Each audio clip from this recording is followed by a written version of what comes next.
Sermão 45º para o 16º domingo depois de Pentecostes. Da impureza. Et ecce homo quidam hidropicus erat ante illum. Eis que estava diante dele um homem hidrópico. São Lucas 14:2. O homem que se entrega à impureza é como uma pessoa que sofre de hidropisia. Tão atormentado este último pela sede, que quanto mais bebe, tanto mais sede sente. Assim é também a natureza do maldito vício da impureza. Nunca se sacia. Ensina Santo Tomás de Villanova. Assim como o hidrópico, que quanto mais abunda em líquidos, tanto mais sede tem, assim também são as ondas dos prazeres eternos. Falarei hoje do vício da impureza e mostrarei no primeiro ponto a ilusão daqueles que alegam que tal vício não representa senão pequeno mal. E no segundo, a ilusão daqueles que pregam que Deus, por comiseração de tal pecado, o não pune. Primeiro ponto. Ilusão daqueles que dizem que os pecados contra a pureza não representam grande mal.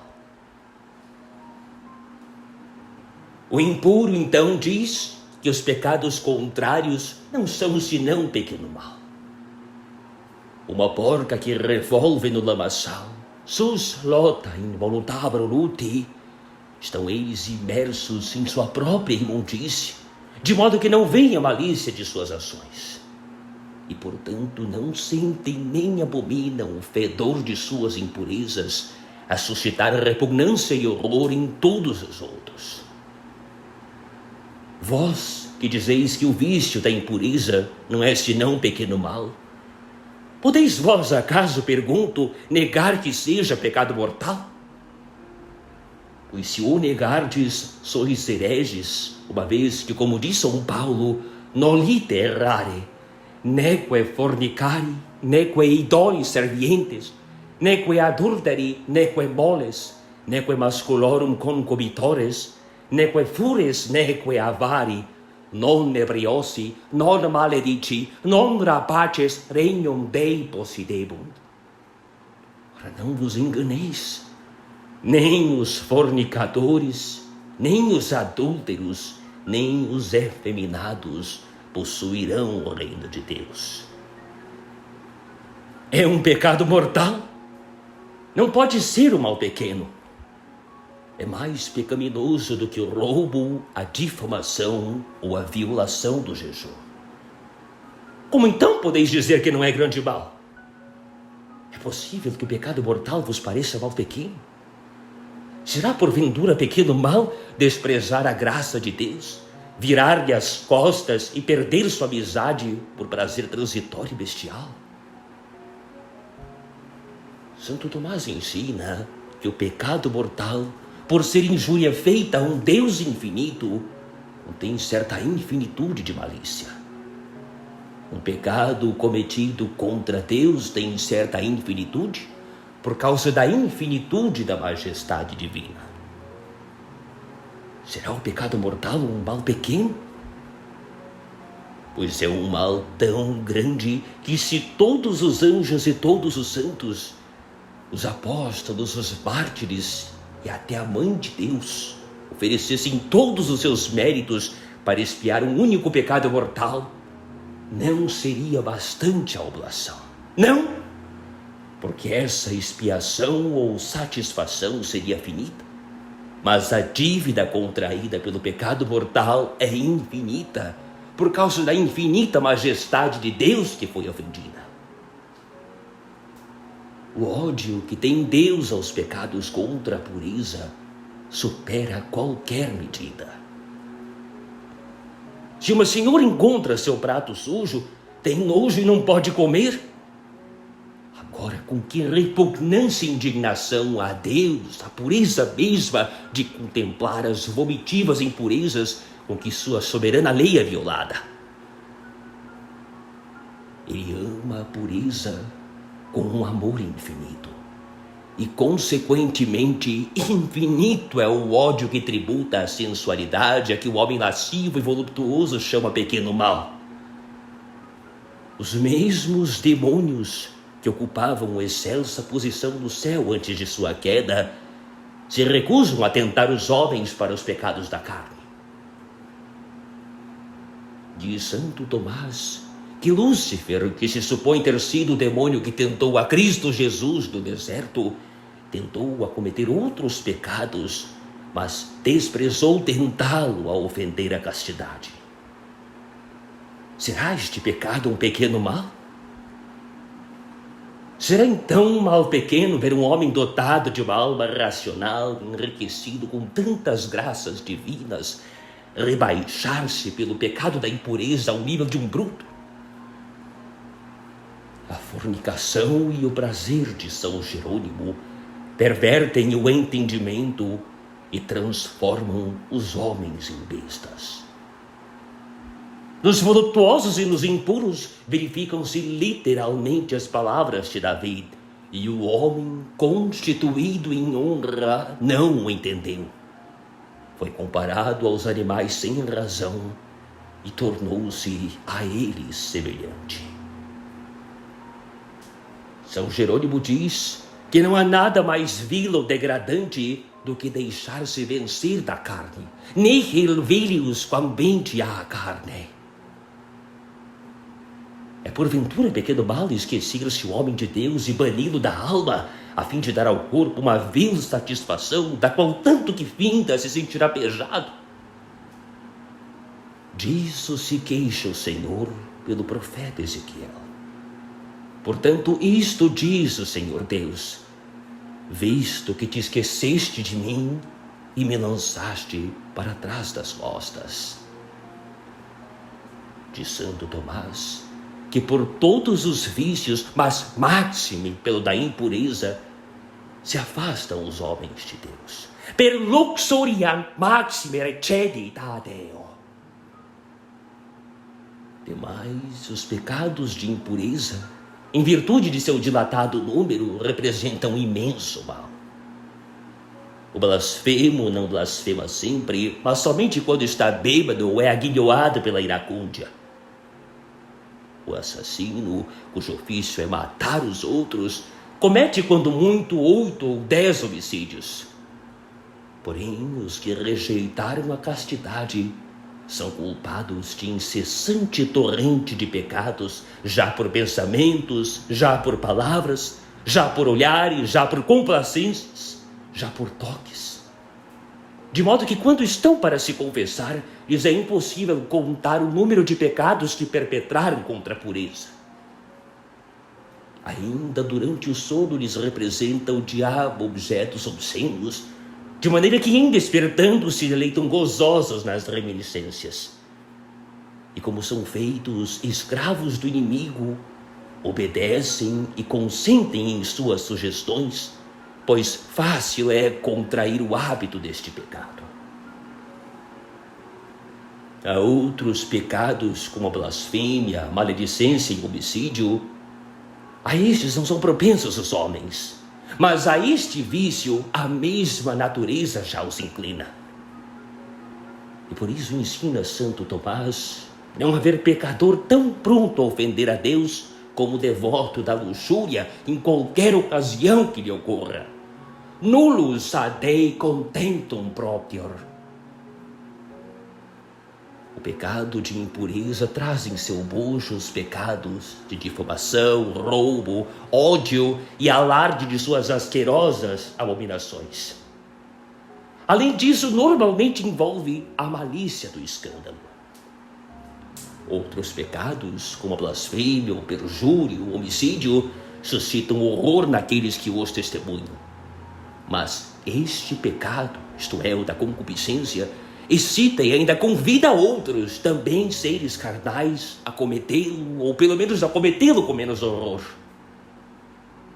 Totum hominem, de São Cipriano, totum hominem agit in triumphum libidinis.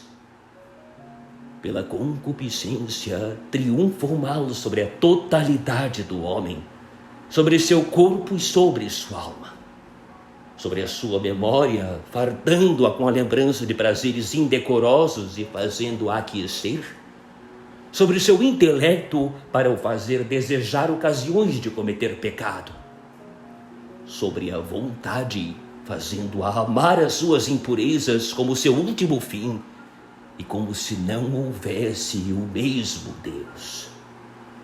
Fiz, disse Jó, pacto com os meus olhos de nem sequer pensar com mau fim numa virgem, porque de outra sorte, que comunicação teria comigo Deus lá de cima? Tinha Jó medo até de olhar para uma virgem, pois sabia que se consentisse num mau pensamento, Deus não teria parte nele. Segundo São Gregório, da impureza nasce a cegueira do entendimento, a destruição, o ódio a Deus e o desespero da vida eterna. De luxuria cecitas mentis precipitatio, odium Dei desperatio futuri seculi generantur. Para Santo Agostinho diz que, malgrado possam os incastos envelhecer, o vício da impureza que os habita não envelhece. Por isso ensina Santo Tomás que não há pecado em que o demônio se regozije tanto como neste, pois não há outro a que se agarre a natureza com tanta tenacidade. Ao vício da impureza adere tão firmemente que o apetite dos prazeres carnais se torna insaciável. Diabolus dicitur gaudere maxime de peccato luxuriae, qui est maxime adherentiae, et difficile habeo homo eripi potest, insatiabilis est enim delectabilis appetitus. Ide agora, e dizei que o pecado da impureza não representa senão pequeno mal. Na hora da morte não o direis. Todo pecado desse gênero vos parecerá então um monstro do inferno. Muito menos o direis ainda perante o tribunal de nosso Senhor Jesus Cristo, que vos há de declarar o que o apóstolo já vos disse: nenhum devasso ou impuro tem herança no reino de Cristo e de Deus. Hoc enim citote intelligentes quod omnis fornicatur aut immundus aut avarus ides idolorum cultor non habet hereditatem in reino Christi et Dei. O homem que viveu qual um bruto não merece sentar-se com os anjos. Caríssimos irmãos, continuemos a pedir a Deus nos livre deste vício. Se o não fizermos, perderemos a alma. O pecado da impureza traz consigo a cegueira e a obstinação. Todo vício entenebrece o entendimento, mas a impureza o faz em maior grau do que todos os outros pecados. A fornicação, o vinho e a embriaguez fazem-lhes perder o sentido. O vinho priva-nos do entendimento e da razão, e o mesmo acontece com a impureza. Por isso diz Santo Tomás que o homem que se entrega a prazeres impudicos não vive de acordo com a razão. In nullo procedit secundum iudicium rationis. Ora, se os impuros são privados de luz e já não veem o mal que fazem, como podem aborrecê-lo e emendar a vida? O profeta Oséias diz que, estando cegos por sua própria lama, nem sequer pensam em regressar a Deus, porquanto as suas impurezas lhes subtraem todo o conhecimento de Deus. Eles não aplicarão os seus cuidados a voltar para o seu Deus, porque o espírito da fornicação ou idolatria está no meio deles, e porque não conheceram o Senhor. Por isso escreve São Lourenço Justiniani que este pecado conduz os homens ao esquecimento de Deus. Os deleites da carne induziram ao esquecimento de Deus. E São João Damasceno ensina que o homem carnal não pode olhar para a luz da verdade. Assim, os lascivos e voluptuosos já não compreendem o que significa a graça de Deus, o juízo, o inferno e a eternidade. Caiu fogo de cima sobre eles e não viram mais o sol. Alguns desses cegos malfeitores chegam ao ponto de alegar que a fornicação não é em si mesma pecaminosa. Afirmam que ela não era proibida na lei antiga. E em defesa dessa execranda doutrina, aduzem as palavras do Senhor a Oséias: vai, toma por mulher uma prostituta e tem filhos que te nasçam de uma mulher que foi prostituta. Em resposta, digo que Deus não permitiu que Oséias cometesse fornicação, mas quis que tomasse ele por esposa uma mulher que fora culpada de fornicação. E os frutos desse matrimônio foram chamados filhos de fornicação, porque a mãe fora culpada de tal delito. É este, segundo São Jerônimo, o sentido das palavras do Senhor a Oséias. Ideirco, diz o santo doutor, ideirco fornicationis appellandi sunt filii, quod sunt meretrici generati. Mas a fornicação foi sempre proibida sob pena de pecado mortal, tanto na antiga como na nova lei. São Paulo diz: hoc enim citote intelligentes, quod omnis fornicatur aut immundus aut avaros, ides idolorum cultor, non habet hereditatem in regno Christi et Dei. Nenhum fornicador ou impudico terá herança no reino de Cristo e de Deus. Vede a que impiedade leva a cegueira de tais pecadores. Dessa cegueira resulta que, malgrado frequentem os sacramentos, nulas são suas confissões por falta de verdadeira contrição. Pois como é possível que tenham genuína tristeza se não conhecem nem aborrecem seus pecados? O vício da impureza traz consigo também a obstinação.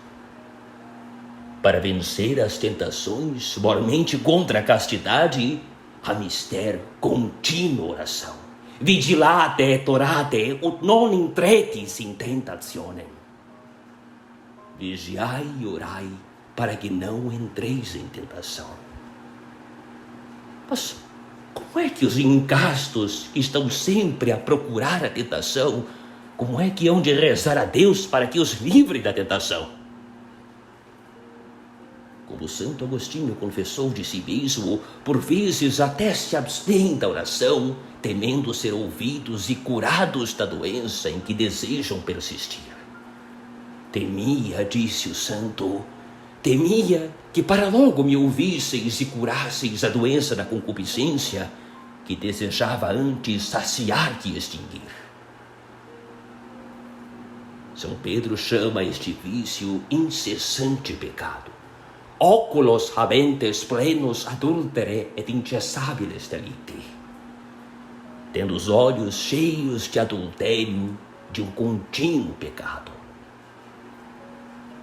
A impureza é chamada pecado incessante por causa da obstinação que suscita.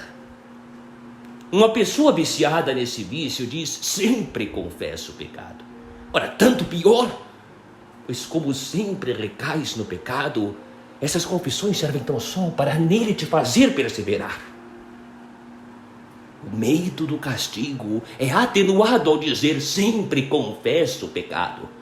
Se deveras sentisses que tal pecado merece com certeza o inferno, dificilmente dirias: não o abandonarei.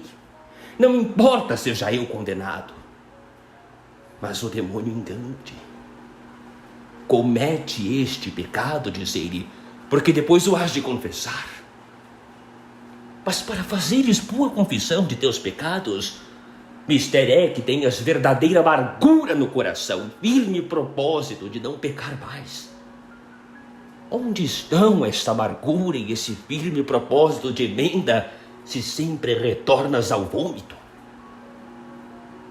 Se tivesses tido tais disposições, se verdadeiramente tivesses recebido a graça santificante em tuas confissões, não terias recaído, ou pelo menos terias evitado a recaída durante considerável tempo. No entanto, feita a confissão, sempre voltaste ao pecado 8, 10 dias depois, ou talvez ainda antes. Ora, que sinal é este? É um sinal de que sempre estiveste em inimizade com Deus. Se o enfermo vomita imediatamente o remédio que recebe, é sinal de que a sua doença já não tem cura. São Jerônimo diz claramente que o vício da impureza se habitual há de cessar quando o infeliz que a ele se entrega for arremessado nas flamas do inferno.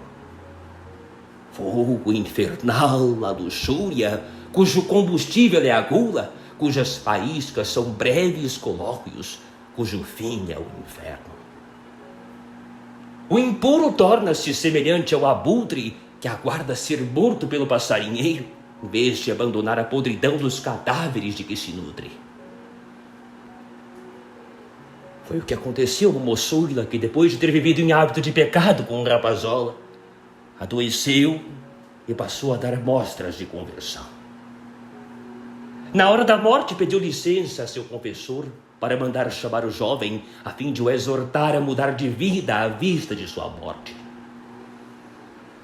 O confessor, muito imprudente, deu-lhe permissão e ensinou-lhe o que devia dizer a seu cúmplice de pecado. Mas ouve o que aconteceu. Assim que o viu, esqueceu-se por completo da promessa feita ao confessor e da exortação que devia dirigir ao jovem. E que fez ela? Levantou-se, sentou-se na cama, estendeu-lhe os braços e disse: querido amigo, sempre te amei e amo-te ainda agora ao fim de minha vida. Vejo que por tua causa hei de ir para o inferno, mas não me importo. Estou disposta, por amor a ti, a ser condenada. E depois destas palavras, caiu de novo na cama e expirou. Estes fatos são relatados por Padre Segneri. Quão difícil é para alguém que contraiu o hábito deste vício emendar a vida e voltar sinceramente para Deus. Quão difícil é para tal pessoa não ir dar com tal hábito do inferno como a infeliz menina de quem acabo de falar. Segundo ponto: ilusão dos que dizem que Deus se compadece deste pecado. Dizem os adeptos da luxúria que Deus se apieda de tal pecado. Mas não é essa a inteligência de Santo Tomás de Vilanova. Assevera ele que nas Sagradas Escrituras não deparamos nenhum pecado tão severamente castigado como o da impureza. Luxuriae fatinos pre alis punitum ledimus. Encontramos nas Escrituras que em punição de tal pecado, um dilúvio de fogo desceu do céu sobre 4 cidades e num átimo consumiu não só os habitantes, mas as mesmas pedras. Fez, pois, o Senhor da parte do Senhor chover sobre Sodoma e Gomorra enxofre e fogo vindo do céu. E destruiu estas cidades e toda a verdura da terra. São Pedro Damião relata que um homem e uma mulher que pecaram contra a pureza foram encontrados consumptos e negros quais tições. Salviano escreve que foi em castigo do pecado de impureza que enviou Deus sobre a terra o dilúvio universal, desencadeado por contínua chuva durante 40 dias e 40 noites. Neste dilúvio, Subiram as águas 15 côvados acima da cumeada das montanhas mais elevadas, e somente 8 pessoas, Noé incluso, foram salvas pela arca. O resto dos habitantes da terra, que na época eram mais numerosos do que agora, foi punido com a morte pelo vício da impureza. Observai as palavras do Senhor ao falar do castigo infligido a tão grave pecado. Non permanebit spiritus meus in homine in aeternum uiacaro est. Meu espírito não permanecerá para sempre no homem, porque é carne. Isto é, diz-lhe-nos, profundamente envolto em pecados carnais. O Senhor acrescentou, penitet enim me fetis eos, porque me pesa de os ter feito. A indignação de Deus não é como a nossa, que nos tolda a mente, impelindo-nos a excessos. Sua ira é julgamento perfeitamente justo e tranquilo, por intermédio do qual pune e endireita as perturbações do pecado. Mas para nos fazer entender a intensidade de seu ódio ao pecado da impureza, ele se representa como se sentisse pesar por ter criado o homem que o ofendeu tão gravemente por esse vício. Hoje em dia vemos castigos temporais mais severos infligidos a este pecado do que a qualquer outro. Entrai nos hospitais, escutai os gritos de tantos jovens que, em castigo de sua impureza, são obrigados a submeter-se aos tratamentos mais severos e às operações mais dolorosas, e que, se escapam à morte, ficam, segundo a ameaça divina, débeis, sujeitos às dores mais excruciantes durante o resto da vida. Lançaste-me para trás das costas. Carrega tu também com a tua maldade e com as tuas fornicações. Escreve São Remígio que, excluídas as crianças, o número de adultos que se salvam é diminuto em virtude dos pecados da carne. Exceptis parvulis, ex adultis, pro pervitiam carnis, pauti salvantur.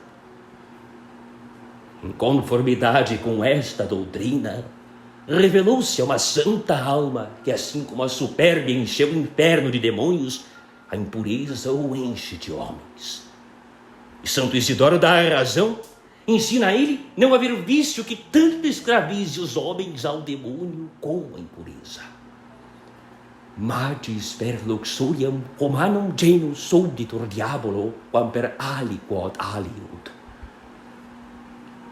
Por isso diz Santo Agostinho que, no que tange à luxúria, comum é o combate e rara a vitória.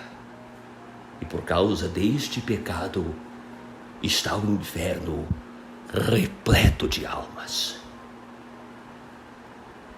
Tudo o que preguei sobre este assunto foi dito não para que alguém entre circunstantes que tenha sido viciado em práticas impuras seja levado ao desespero, mas para que tal pessoa seja curada. Passemos logo aos remédios. 2 são os grandes remédios: a oração e a fuga das ocasiões perigosas. A oração de São Gregório de Nissa é a salvaguarda da castidade. Oratio puricitiae praesidium et tutamen est. E antes dele, Salomão, falando de si mesmo, disse algo equivalente: et ucivi quoniam aliter non possem esse continens nisi Deus tet, adi dominum et deprecatus humilum. Como eu sabia que não poderia ser continente de outra forma, a não ser que Deus o mudesse, fui ao Senhor e lhe supliquei. Assim, é impossível para nós vencer este vício sem o adjutório de Deus. Por isso, tão logo se manifeste a tentação contra a castidade, o remédio é recorrer sem tardança a Deus, obsecrando-lhe ajuda e repetir várias vezes os santíssimos nomes de Jesus e de Maria, que tem especial virtude para banir os maus pensamentos desse gênero. E eu disse sem tardança, sem ouvir nem entrar em disputa com a tentação.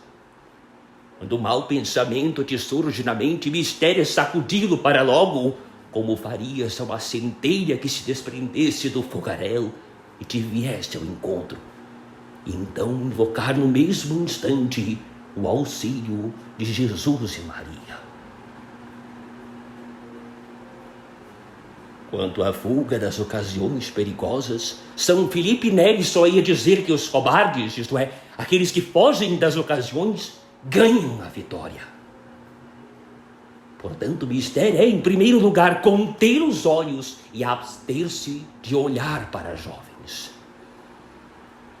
Ensina Santo Tomás que de outro modo dificilmente evitareis o pecado. Luxuria vitari vix potest, nisi vitatur aspectus mulieris pulcre. Aí que Jó tenha dito, fiz pacto com os meus olhos de nem sequer pensar numa virgem. Receava ele olhar para uma virgem, porquanto dos olhares fácil é passar aos desejos e dos desejos aos atos. São Francisco de Sales dizia que olhar para uma mulher não faz tanto mal quanto olhar para ela segunda vez. Se o demônio não obteve vitória a primeira vez, obtê-la a segunda. E se é necessário abster-se de olhar para as mulheres, tanto mais aconselhável é evitar conversar com elas. Não faças assento no meio de mulheres. Persuadamo-nos de que para arredar as ocasiões de pecado, nenhuma cautela é demasiada. Nulla cura nimia est. Por isso, estejamos sempre precatados e fujamos a elas. O sábio teme e desvia-se do mal. O insensato passa adiante. O sábio é tímido e foge. O estulto é confiante e cai. Ave Maria, gratia plena, Dominus tecum, benedicta tu in mulieribus, et benedictus fructus ventris tui, Iesus. Sancta Maria Mater Dei, ora pro nobis peccatoribus, nunc et in hora mortis nostre. Amen. Ave Maria Purissima, sine la Virginari concepta, ora pro nobis. Santo Afonso Maria de Ligório, rogai por nós. Amém.